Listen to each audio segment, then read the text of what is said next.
불법 의약품 5만여 종을 들여와 마약류를 공급한 중국 식료품 가게부터 고속버스 특송화물로 물건을 주고받으며 대전 지역 오프라인 필로폰 거래에 상당량을 공급한 일당까지 지난해 우리 지역에서도 마약 문제가 끊이지 않았습니다. 이는 수치로도 확인해 지난해 마약 사범은 역대 최다를 기록했습니다. 지난 2013년 373명이던 지역 마약 사범은 10년 만에 1000여 명으로 3배가량 빠르게 늘었습니다. 지난해는 11월까지만의 기록으로도 이를 훌쩍 뛰어넘어 역대 최다를 기록한 겁니다. 정부가 마약과의 전쟁을 선포하며 대대적인 수사에 나서면서 검거 숫자가 커진 면도 있지만 현장에선 마약 자체가 우리 일상에 이미 깊숙이 퍼졌다는 목소리가 나옵니다. 마약 종류와 접촉 경로가 날로 진화하면서 마약 사범들의 나이가 점점 어려지고 다양해졌다는 겁니다. 불법적인 마약류뿐만 아니라 병원에서 합법적으로 처방되는 그런 향정신성 의약품까지 따진다면 지금 실제 이제 수치에다가 한 곱하기 100을 해야지 추정되는 실제 마약 사범의 수라고. 대대적인 마약 단속 건수 이면에 실제 마약 사용 인구를 면밀히 살펴야 할 이유가 여기 있습니다. 마약 사범 숫자로 전체 마약 사용 인구를 가늠하는 방법이 있는데 수면 위 빙산의 모습으로 수면 아래 빙산의 크기를 추정하는 겁니다. 이에 따라 지난해 마약 사범 숫자를 관련된 연구 결과에 대입하면 전국 마약 사용 인구가 최대 70에서 125만 명에 이를 수 있다는 충격적인 결과가 나옵니다. 제가 연구한 그 암실 질적 연구에 따르면 28배를 본다면은 한 76만 정도 이렇게 예상이 될 수 있겠죠. 어떤 학자에 따라서는 50배도 보고 또. 다만 연구 결과별로 수치도 크게 다를 뿐 아니라 마약 범죄는 신고율이 무척 낮은 이른바 암수 범죄이기에 기존 방식만으론 한계가 있습니다. 우리나라는 이 마약에 대한 이미지가 굉장히 부정적이기 때문에 솔직한 자기 보고식 조사, 즉 솔직한 응답을 기대하기가 어려운 것이죠. 수면 아래 우리 사회에 숨겨진 마약의 실태를 파악할 필요성이 점점 더 커지고 있는데요. 방법은 생각보다 가까이 있습니다. 우리가 평소 쓰고 버리는 물인 하수를 추적하는 겁니다. TJB는 최근 3년간 하수 역학조사를 실시한 식약처의 자료를 바탕으로 전국 마약 지도를 만들었습니다. 투약한 마약은 소변 등을 통해 몸 밖으로 배출됩니다.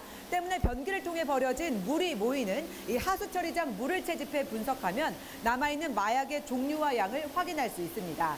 실제 마약 투약량을 거꾸로 추적하는 하수 역학입니다. 지난 3년간 실시한 하수역학 마약 실태 조사 데이터를 활용해 TJB가 언론사 최초로 제작한 마약 지도입니다. 대전과 세종, 충남을 포함한 전국 34개 하수처리장에서 3년 연속 메트암페타민, 즉 필로폰이 모두 검출됐습니다. 인구 1000명당 하루 평균 사용량을 추정해보니 약 20mg 내외로 나타났는데 보통 필로폰 1회 투약량이 30mg인 점에 비춰보면 매일 1000명 중 1명은 필로폰을 투약한 셈입니다. 3년간 평균 필로폰 사용 추정량을 분석한 결과 이 접근성이 좋은 항만과 대도시 지역에 상대적으로 집중된 것을 확인할 수 있습니다. 부산과 울산, 인천 등 항만 지역의 3년간 평균 필로폰 사용 추정량은 다른 도시에 비해 2배 이상 높았고 부산과 인천, 대전 등 대도시 평균 역시 그 외 지역에 비해 2배 가까이 높았습니다. 불법 마약류 사용 추정량이 가장 높은 도시는 인천으로 나타났습니다. 필로폰을 기준으로 최근 3년간 인구 1000명당 인천에서 검출된 양은 50.82mg으로 가장 많았고 이어 경기와 경남, 부산과 서울 등의 순입니다. 실제 같은 기간 마약류 사범 현황을 살펴보면 인천과 경기가 31.5%, 서울이 24.1%로 전체 사범 중 55.6%가 수도권에 분포됐습니다. 하수를 기반으로 한 불법 마약류 사용 행태 검사가 실제 마약류 사범 현황과 밀접한 관계가 있음을 데이터를 통해 확인할 수 있습니다. 전국의 마약 검출량과 마약 사범수를 비교해 보았을 때 의미 있는 상관관계를 보여주고 있습니다. 앞으로 지속적인 모니터링을 통해서 각 지자체의 마약 예방 활동 대책 수립에 활용하면 좋을 것 같습니다. 엑스터시가 검출된 하수 처리장도 전체 34개 중 19개소에서 27개소로 해마다 증가세를 보인 가운데 대전의 경우 2021년부터 검출됐습니다. 대전과 세종, 충남의 3년치 검출량 평균 그래프를 분석하니 필로폰이 주를 이룹니다.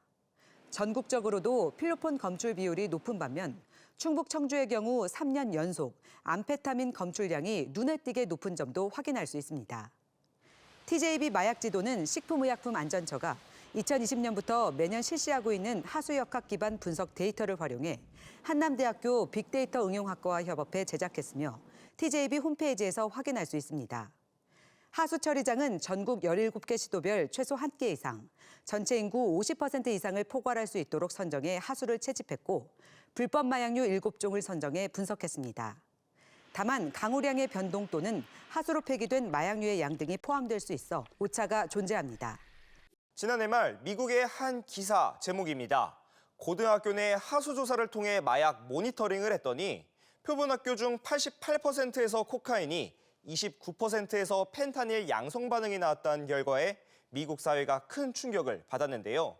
이처럼 전 세계에서 하수 검사를 통한 마약 모니터링이 주목받고 있는데 그중 가장 앞서 나가는 곳 바로 유럽입니다. 유럽연합은 매년 하수 기반 약물 보고서를 발간해 기존 마약 소비량부터 신종 마약 등장까지 정보를 제공해 마약 정책의 등대 역할을 하고 있습니다. But we also observed that the purity of cocaine has increased by 43% in the last 10 years. So unfortunately, it means that despite all the efforts and joint efforts of law enforcement, we don't manage to reduce and to have a direct impact. 이런 분석이 가능한 건 지난 2010년부터 하수 분석법을 표준화해 100여 개 도시의 약물 현황을 정기적으로 비교하고 있기 때문입니다. 덕분에 지역별 시간대별로 마약 남용의 특징까지도 분석할 수 있습니다. 가령 최근 북유럽에서 급증하고 있는 합성 마약의 현황을 보여줌으로써 마약 검거에 앞서 마약에 오염된 사회를 빨리 진단할 수 있게 된 겁니다. 하수 속 약물 정보를 또 다른 데이터와 연계해 더 많은 정보를 알 수도 있습니다. 예를 들어 EU 국가들이 처방하고 있는 약물과 실제 하수 속에서 발견된 약물을 비교해 체중 감량제와 비아그라 등의 약물이 남용되고 있음을 알 수 있는 겁니다. 앞서 한국에선 병원이 폐업한 뒤 제대로 신고하지 않아 국가 감시망에서 벗어난 마약류 의약품이 174만여 개에 달하는 것으로 뒤늦게 확인된 바 있습니다. 4년 넘게 감시망이 작동하지 못해 그 규모가 점점 커진 건데 하수조사를 이용하면 이런 감시망 밖 의약품의 실제 소비량을 실시간 모니터링 할 수 있게 되는 겁니다. 유럽 마약 모니터링 관리센터 관계자는 하수조사는 도시 전체의 약물 상황을 시간적, 공간적으로 보여주는 방법이라며 마약 정책의 주요한 지표가 된다고 강조했습니다. Wastewater is a very good method to spot emerging trends and new substances that might be appearing on the market. So, 마약 범죄가 다크웹과 SNS 등을 통해 점차 음성화되는 상황 속에서 국가 전체의 마약 실태를 실시간으로 보여준다는 점에서 하수역학 조사의 역할이 점점 커지고 있습니다. 전국의 모든 하수도에서 필로폰이 검출되면서 한국이 마약 청정국이라는 말은 이제 옛말이 됐습니다. 마약이 먼 나라 얘기라고 생각했는데 전국의 하수도에서 검출되어서 충격이었고요. 특히 저희가 사는 대전시에서 하수도에서 다양한 약물이 검출되어서 너무 놀라웠고 걱정스러웠습니다. 지난 2020년부터 5년 동안 부산대와 용역 계약을 맺고 하수역학 마약 검사를 실시하고 있는 식품의약품안전처는 하수 처리장별로 연중 4차례 하수를 채취하고 있습니다. 특히 올해는 TJB가 마약 지도를 통해 분석한 것처럼 암페타민 검출 비율이 상대적으로 높은 충북 청주와 광주 등 특정 지역의 특정 성분에 대해 세부 관로별 조사를 확대할 계획입니다. 특정 마약 성분이 많이 나오는 특정 지역에서 그 마약 성분들이 어디서 이제 유래했는지를 알 수 있게끔 특정 관로들을 좀 더 세부적으로 조사를 할 예정입니다. 해마다 증가하는 마약 성분 검출량에 심각성을 느낀 지자체들도 예방 대책 마련에 나섰습니다. 전국 단위로 이뤄지는 시각적 검사에 한계가 있기 때문에 각 지역 보건환경연구원이 지역의 상세한 마약 실태 확인을 위해 자체 검사에 착수한 겁니다. 전남도가 전국에서 처음으로 부산대 연구팀과 조사를 시작했는데 목포와 여수, 순천과 광양 등 6개 시군 10개 지점으로 검사를 확대 진행해 지역 실정에 맞는 예방 대책을 수립할 계획입니다. 마약류 종류를 파악함으로써 이것을 가지고 어떤 관련 정책을 수립하거나 또는 마약 수사기관에서 마약 사범 단속을 하는데 도움이 될 수 있는 자료를 생산하는 데 의의가 있겠다 하겠습니다. 대전보건환경연구원도 상반기 중 시료 채수기와 측정 장비 등을 구입해 7월 이후 자체 검사를 실시합니다. 검사의 신뢰성 확보를 위해선 지자체마다 다양한 측정 시도를 통해 정량적, 정성적 데이터를 확보하는 것이 중요합니다. 결국 축적되고 나면은 어떤 메서덜러지가 방법이 가장 최고라는 걸 알게 될 때고요. 그 이후에 식약청이든 어디든 공인 인증 시험 방법을 정하는 게 중요하지 않나 싶습니다. 자체 연구가 활성화되면 국내 마약류 사용량 변동 추이와 지역별 현황을 더욱 상세하게 모니터링할 수 있을 전망입니다. 과학적인 방법의 하수 역학을 통해 지역마다 마약 조기 경보 시스템 구축에 나선 가운데 검사와 관련해 식약처의 국가공인 기준과 시험 방법 등 제도적 뒷받침도 함께 마련돼야 합니다. 경찰이 마약 범죄 수사 시 신청한 압수수색 영장입니다. 이 피의자가 시간이 지나면 소변에서 약물이 검출되지 않는 점을 악용해 소변을 참아 병원 응급실에서 강제 체뇨를 진행해야 한다는 내용이 담겨 있습니다. 이 마약 투약 여부를 추정하려면 소변 검사가 기본인데 투약 후 3일에서 10일까지 비교적 최근에 투약했을 경우에만 확인이 가능하고 배뇨 과정을 지켜봐야 해 인권 문제도 우려됩니다. 한국재료연구원이 소변 대신 땀에 주목한 이유입니다.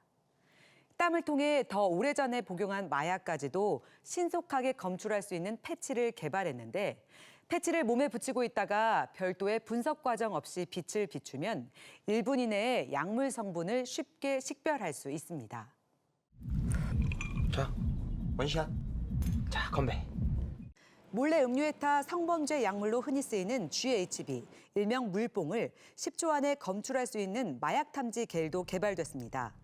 권호석 성균관대 교수가 한국생명보건연구원 재직 당시 개발한 이 겔은 평소엔 노란색을 띠는데 물뽕에 노출되면 10초 이내에 빨간색으로 변합니다. 몸에 직접 바르거나 화장품 등에 코팅해 휴대할 수 있고 나노섬유 형태로도 활용이 가능해 6시간 후면 대부분 몸에서 빠져나가 검출이 어려운 물뽕 피해 예방에 큰 도움이 됩니다. 색깔이 변하게 된 마약이 있기 때문에 이걸 우리가 눈으로 마약이 있다 없다를 인지할 수 있는 그런 생활 보호 제품을 저희들이 만들고 있습니다. 과거보다 더욱 다양한 불법 의약품들이 인체 대사 작용을 거쳐 합해수 처리장으로 유입되는 상황에서 하수 처리장으로 유입되는 신종 미량 물질을 AI를 활용해 분류하고 농도를 예측하는 기술도 개발됐습니다. 기존에는 비싼 장비와 숙련된 전문가가 있어야 분석이 가능했지만 이 기술을 13종의 새로운 미량 물질에 적용한 결과 높은 예측 정확도를 보였습니다. 데이터 기반 AI 모델의 특성상 마약과 같은 신종 물질을 발견하고 농도를 예측하는 데도 활용될 수 있습니다.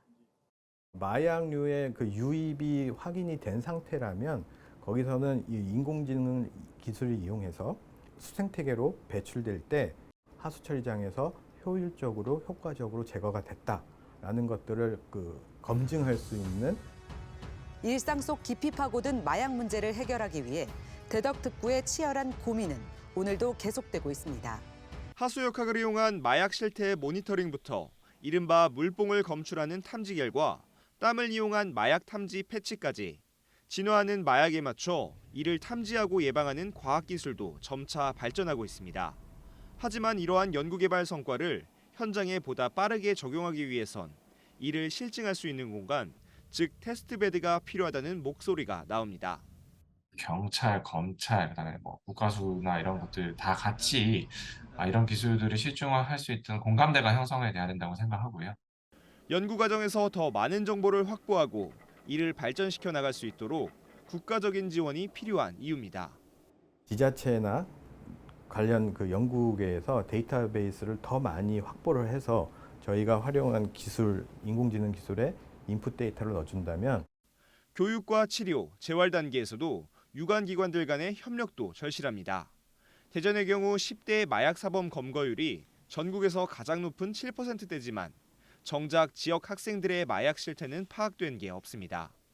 지역 교육청 등에선 예방교육 외에는 담당 업무가 아니라며 학생 마약 사범에 대한 규모나 실태 파악은 하지 않고 있습니다.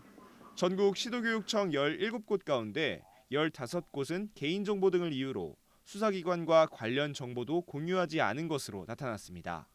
실제 청소년들의 어떤 마약 어떤 그런 사범들 그런 유경험자들에 대한 실태 파악이 안 돼 있기 때문에 이런 협의체가 구성이 된다 그러면은 대전시도 그렇고 교육청도 그렇고 어떤 정보 공유가 돼서 전문가들은 마약을 단순한 범죄를 넘어 하나의 질병으로 바라보고 예방과 단속, 치료와 재활까지 전주기에 걸쳐 관리해야 한다고 강조합니다. 마약 문제가 수면 위로 떠오른 요즘 대덕특군의 마약 관련 신기술과 유관기관의 협력으로 하나의 대전형 마약 구축 체계를 만들자는 목소리가 나옵니다. 최근 3년간의 식약처 자료를 바탕으로 국내 언론 최초로 제작된 마약 지도. 하수 처리장 물에 남아있는 마약 종류와 양을 통해 실제 마약 투약 실태를 추정해보니 매일 1000명 중 1명이 필로폰을 투약하고 있다는 충격적인 결과가 나왔습니다. TJB 마약지도 보도 이후 관련 기관들이 대전형 마약 대책을 마련하기 위해 머리를 맞댔습니다. 대전시와 경찰청, 교육청, 마약퇴치운동본부 등 유관 기관들이 모이게 된 취지를 알리기 위해 토론회에 앞서 TJB 보도 내용이 소개됩니다. 마약 전문가들이 말하는 전주기적 대응을 위해 어떤 노력들이 필요하고 또 대전형 마약 대응 체계는 어떻게 만들어가야 할지. 토론회 좌장을 맡은 민경배 대전시의원은 마약 실태 파악에 대한 정보 공유 등 협업의 중요성을 강조했습니다. 실태 파악이 안 돼 있는 겁니다. 개인정보 보호 이런 이유로 해서 정보 공유가 안 되고 있는 그런 부분 때문에 어떤 그런 협업 부분이 더 중요하게 생각되고 있습니다. 30년 넘게 마약 중독자를 치료해온 조남형 전 국립법무병원장은 20대를 중심으로 마약이 빠르게 확산되고 있다며 마약 문제 해결을 위한 지역사회 한라인 구축을 제시했습니다. 지역사회에서도 한라인을 만들어서 센터가 많이 있지만 급할 때 바로 연결을 해서 위기를 넘길 수 있는 그런 라인이 형성이 돼야 마약 정책 업무가 보건복지부와 식약처 등 분산돼 있는 상황에서 전담 기구 부재에 따른 혼란을 막기 위해 대전형 마약 민관협력체계 구축 필요성도 제시됐습니다. 머리를 맞대고 우리가 할 수 있는 것들에 집중하면 할 수 있지 않을까. 이래서 저는 협의체 구성과 정기적 네트워크가 필요하겠다. 대전시도 대전시만이 갖고 있는 디지털 트윈 기술을 활용해 마약 예방에 힘을 보태기로 했습니다. 실제 공간을 가상현실 속에 구현하는 디지털 트윈 기술을 마약 문제에 접목하면 실시간 마약 탐지 등을 통해 마약 유통의 원천적인 봉쇄도 가능합니다. 마약 문제 해결을 위한 지역사회 내 촘촘한 관리체계 구축 필요성에 대한 공감대가 형성되면서 대전시 의회와 대전시를 중심으로 한 협의체 구성 움직임이 시작됐습니다.